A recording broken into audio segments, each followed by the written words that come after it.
The news day continues here on One News Now. I'm Pauline Verzosa.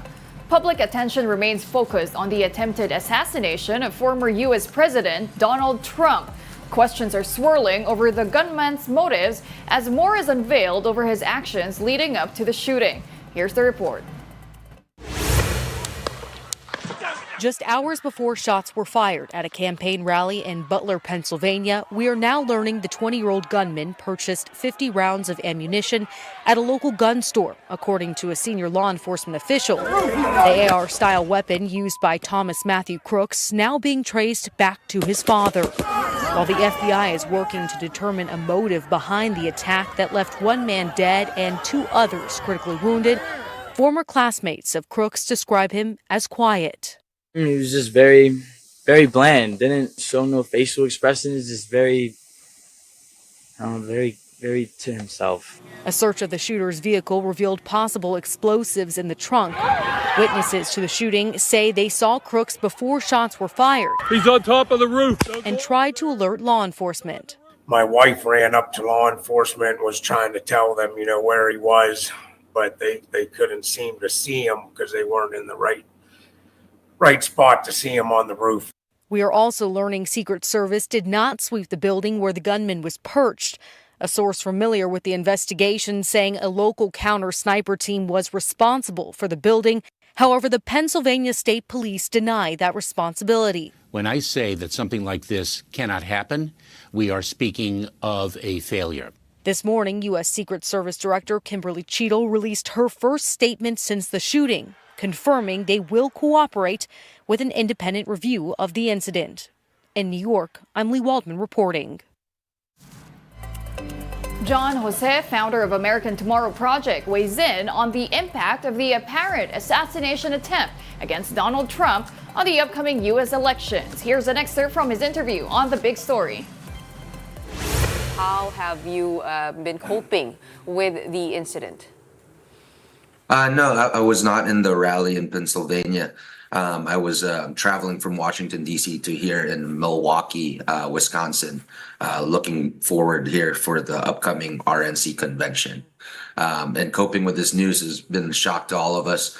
First and foremost, I was worried about my former colleagues and former coworkers that were behind the scenes at the Trump rally, of course, in the Secret Service for doing their work. And, of course, like you said, one casualty with Corey Comparatore's family, who he threw himself in front of the bullet to protect his family. So this is a real situation that was developing over the past couple of days, and it's definitely taken the Republican Party by storm, but I think it's also united and energized the party even more.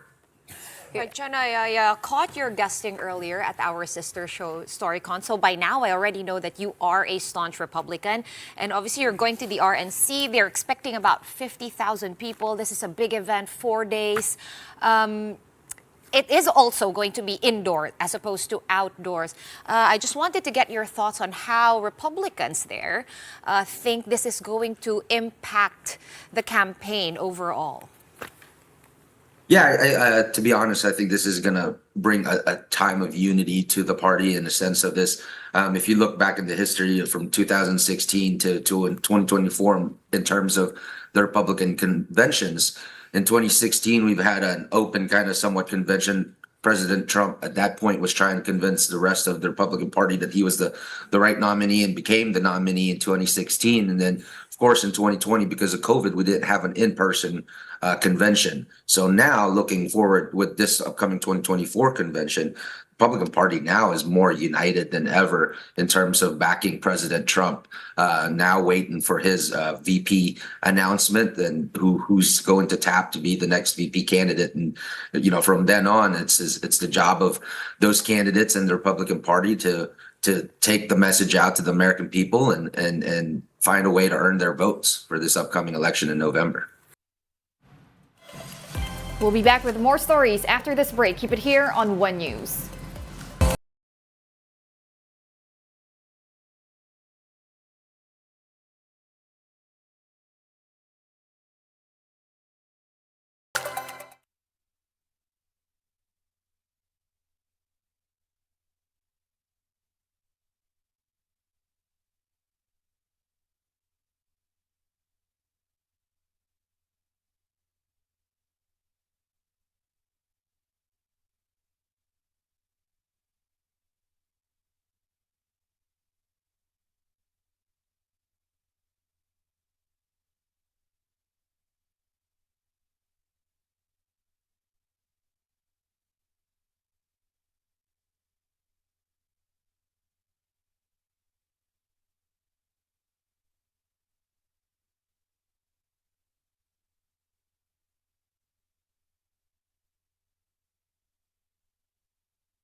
For watching One News Now, I'm Pauline Verzosa.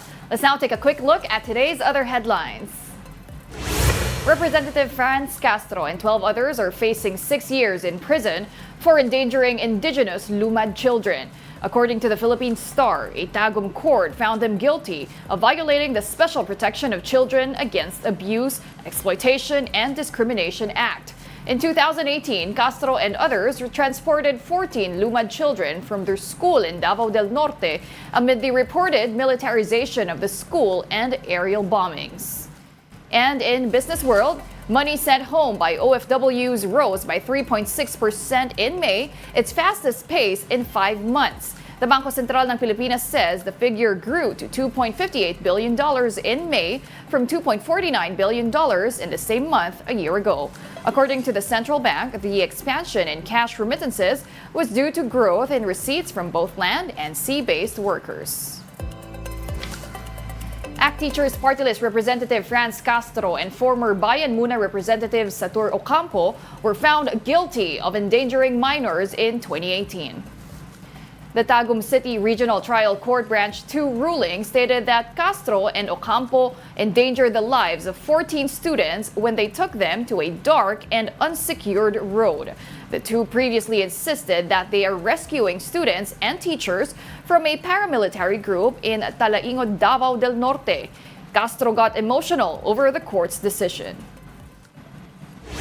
As teacher, ang naging trabaho ko naman talaga yung pangalagaan yung kapakanan ng mga estudyante at syempre yung pagbibigay ng knowledge at ganitong kaso pa yung ikakaso sa akin, no, yung child abuse.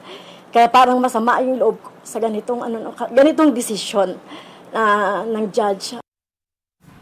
In an interview with 1PH sa Totoo Lang, Castro said they will file for a motion for reconsideration. She also insisted that she and Ocampo cannot still be arrested because of their bail. Yung aming bail, na kasi nagdaga kami ng bail, ay effective pa rin yun hanggang sa mag-appeal kami.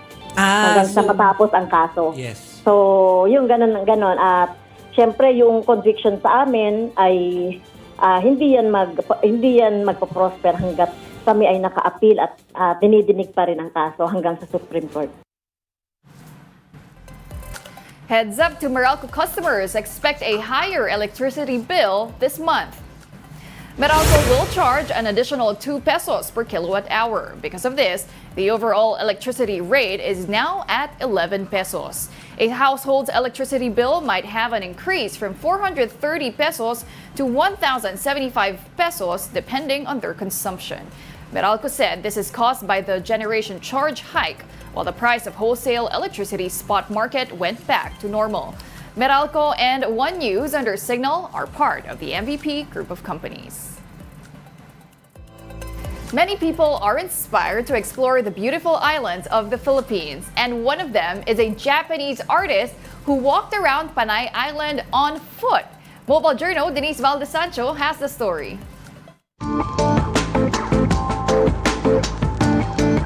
Kung bibigyan ka ng pagkakataon upang lakarin ng isang buong major island sa Pilipinas, game ka ba? Kumasa at pinagtagumpayan yan ng isang Japanese artist.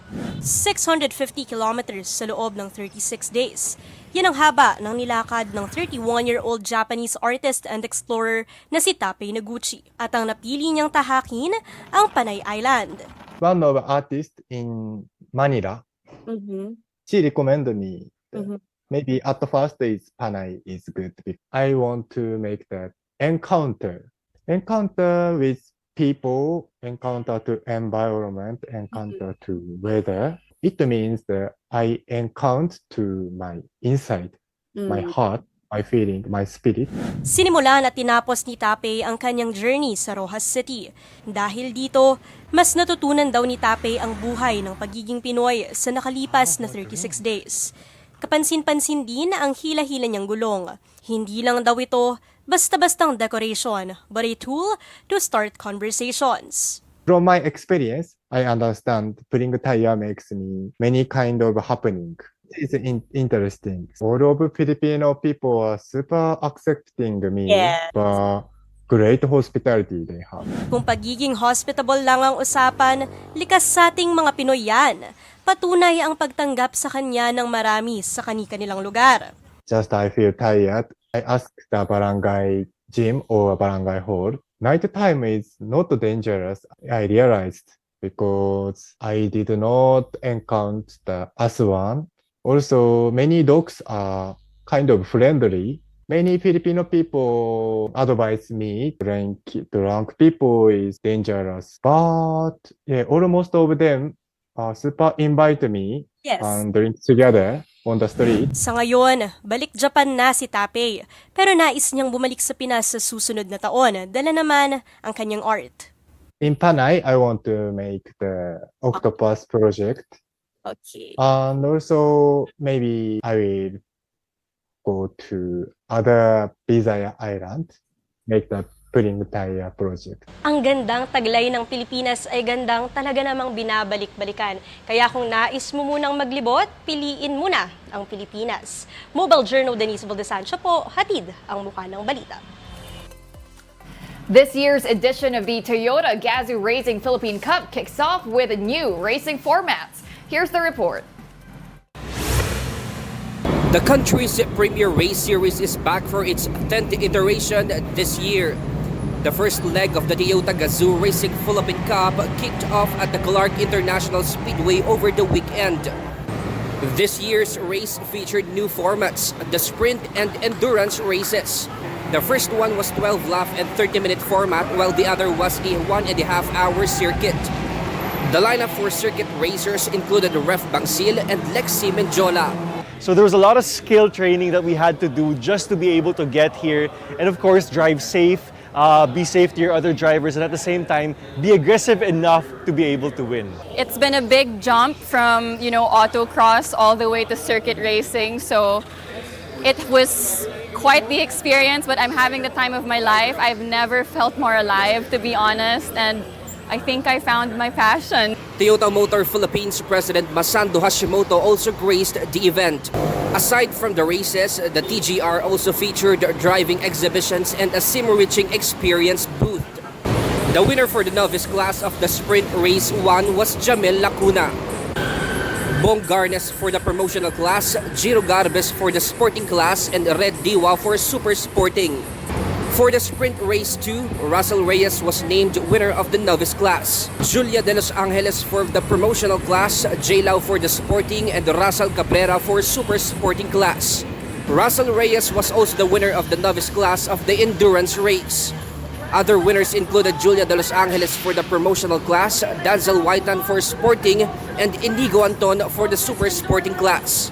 Elvin Luciano, Vice President for Marketing Services of Toyota Motor Philippines, says this year's edition of the race has been made better and more intense. For this year, we are intensifying the races, and at the same time, we are getting stronger on our message of Toyota Gazoo Racing Philippine Cup as a gateway or stepping stone for racing talents to further their skills and their career. Luciano thanked all racing fans across the country for continuing support the TGR Philippine Cup. We have nothing but thanks for our race fans, the racing communities, the racers and the racing teams who have been participating in Toyota's Motorsport Series throughout the years. Obviously, we wouldn't have reached 10 years of a motorsports legacy without your support and your active participation. And those are the top stories of the hour this Tuesday. I'm Pauline Verzosa. We are One News.